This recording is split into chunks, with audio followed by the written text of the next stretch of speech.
Hello and welcome back to another preview for the Medic Wall plugin. Today I wanted to show you real quick some work that I've been doing with the windows and the treatment of those framed windows, exterior and interior. So to start out with, I just drew a quick framed up 4 walls just for demonstration purposes, and turned off some layers just so you can see kind of what we're starting out with. And let's go ahead and turn back on the layers one by one here, and you can kind of see. So we've got the insulation layer, we've got the interior drywall, we've got the sheathing, we've got the cladding, and of course we've got the trim of the corners. So let's go ahead and jump into this here. We've got a window we're going to try to put in now, and rather than just having a simple framed opening, we've got the advanced options now that we've added. And so it's already set up as yes, but you could set that to default to yes or no. We'll leave everything else as default for now and hit OK. And there may be additional options added here under the advanced window options, but initially we just have the install window, the exterior trim, and the interior casing. The install window option, I'm still working on that one, and what that it will do, of course, is give you the option of basically placing an actual window within the framed opening, and that will hopefully incorporate this plugin that I've been also working on slowly, the window and door plugin. And so the two plugins will be fairly tightly integrated so that they can work well together. So we're not going to, even though you leave that as yes right now, it won't actually do anything. What we're dealing with right now is the exterior trim and the interior casing. So if we select both of those as yes, what that's going to do is that's going to bring up 2 additional menus. So let's go ahead and hit OK there. And then this is the trim menu. And you can see that we've got really only 2 styles right now, style A and style B, and we're just going to leave it at the default. The on sheathing or trim location here will place the trim either on top of the sheathing or on top of the cladding. And so just depending on how you want to place that trim. And of course all of these are just the parameters that define the geometry, and we'll just go ahead and leave those as default as well. Okay, so this is the really new menu I just worked on today.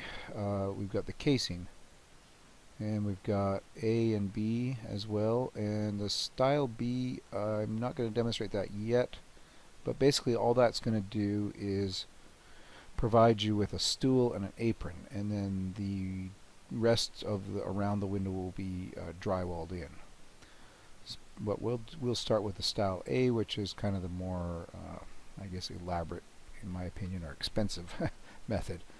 And then here are all the parameters that I established last night when I was thinking about it, and it seems to work fairly well. And you can see there are a lot of parameters as far as what it takes to fully define the casing that goes around this window. So all of these can be set, and eventually they will all be able to be edited. So let's just go ahead and hit all defaults on that, and let's go ahead and place a window. It doesn't really matter where.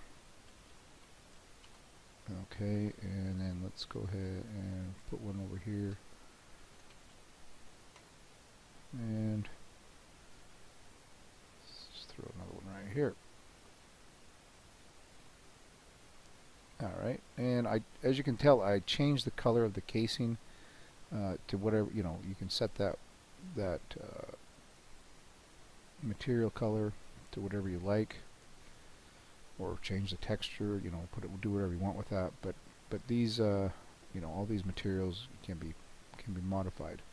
But let's go ahead and add one more on this side of the wall, and we'll do it on this side on the interior, so you can see what happens as the casing is created. I mean, it really is instantaneous, I suppose, but it's just kind of cool to see it actually in action. So there's your new window. And let's go ahead and throw another one here at 8 feet in, and another one here at 24 feet in. Alright, so there is some windows. And let's take a quick closer look. So again, this trim was set on the sheathing and not on the cladding, so you can see it kind of overlaps the cladding here, but that's fine. And you can see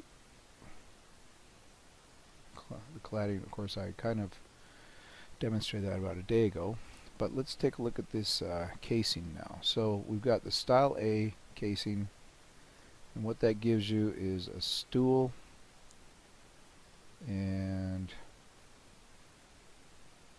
your jamb and your header casings, and then what I call the jamb extenders that go inside the window, and then of course down here you have your apron.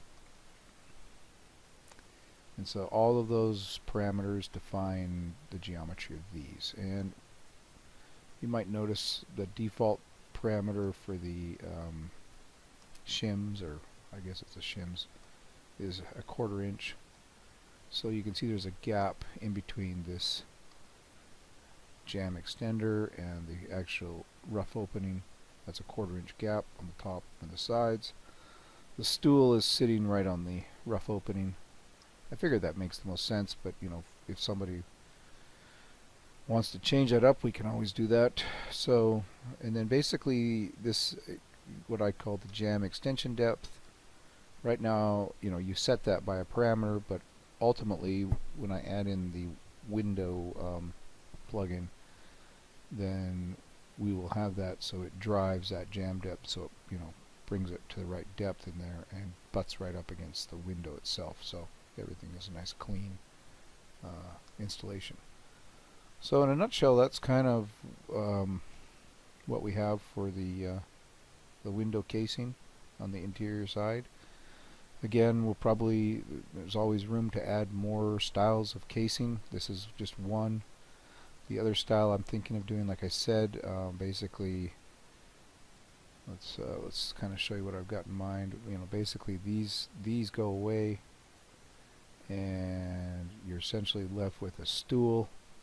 And then what we'll do is we'll add in drywall on the sides and the top, and so that'll finish that window out that way. A little bit simpler of a finish style, but actually that's what's inside my house, so I've seen it done both ways. And of course there's other more elaborate you know, headers up here with these casings. I've seen a whole nother band board up here, and then one above that, and then I've seen crown molding above that. So you know, it just depends where we want to go with this, but at least we've got something to as a starting point here. So anyways, if you have any questions or suggestions, let me know. The next push for me, of course, is to finish the Style B casing, and then we will move back over to the polyline walls. That is a big item that I really want to get knocked out, basically so you can create walls just by stretching points out and have it instantly create those walls, and then auto configure the corners. So that's the next the big hurdle that I'm going to try to attempt to cross. So alright, well, thank you very much.